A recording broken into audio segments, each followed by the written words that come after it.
बिहार में 1,35,130 लोगों की जांच हुई। इनमें से 6,286 ही पॉजिटिव आए हैं। यह आंकड़ा पिछले दिनों से आधे से भी अधिक कम है। पटना में 1,000 से कम नए मामले आए हैं। इसमें एक्टिव मामलों में भी कमी आ रही है। रिकवरी रेट भी अब बढ़कर 89.65% पहुँच गई है। एक दिन में 11,174 लोग कोरोना को मात देकर स्वस्थ भी हुए हैं।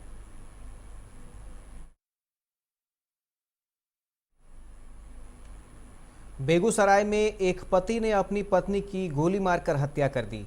घटना मटिहानी थाना क्षेत्र के रामदेरी नकटी टोला की है। देर रात पति पत्नी के बीच पैसों को लेकर विवाद हुआ।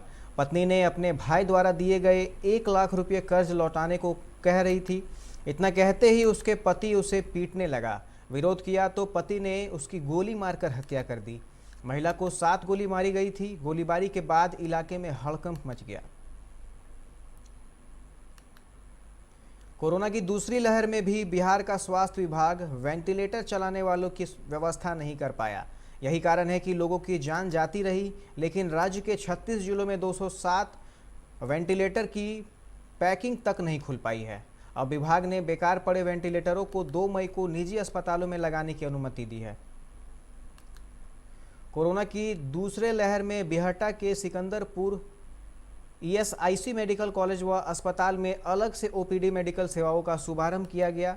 कोविड अस्पताल बनने के बाद यहां एक नया आयाम शुरू किया है। ओपीडी के शुभारंभ करती हुई डीन डॉक्टर सौम्या चक्रवर्ती ने कहा कि हमारा लक्ष्य बिहटा ही नहीं, बिहार के लोगों को स्वास्थ्य के क्षेत्र में बेहतर सेवा देकर उन्हें स्वस्थ बनाना है।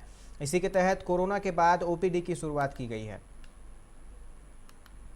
ऑनलाइन बिल भुगतान की सुविधा तो बिजली विभाग उपभोक्ताओं को पहले से ही दे रहा है और अब उन्हें खुद से बिल जनरेट करने की भी व्यवस्था करा दी है।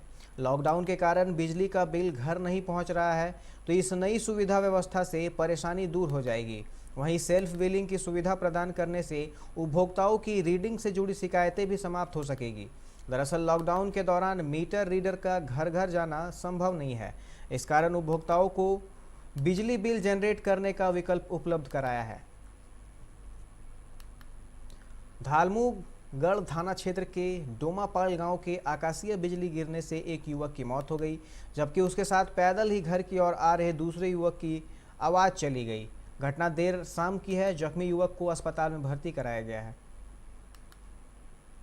जादूगोड़ा के नरवा पुलिया पर आज हुए सड़क हादसे में एक युवक की मौत हो गई।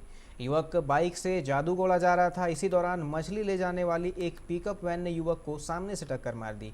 इससे युवक गंभीर रूप से जख्मी हो गया। स्थानीय लोगों की मदद से उसे अस्पताल पहुंचाया गया, जहां डॉक्टरों ने उसे मृत घोषित कर दिया।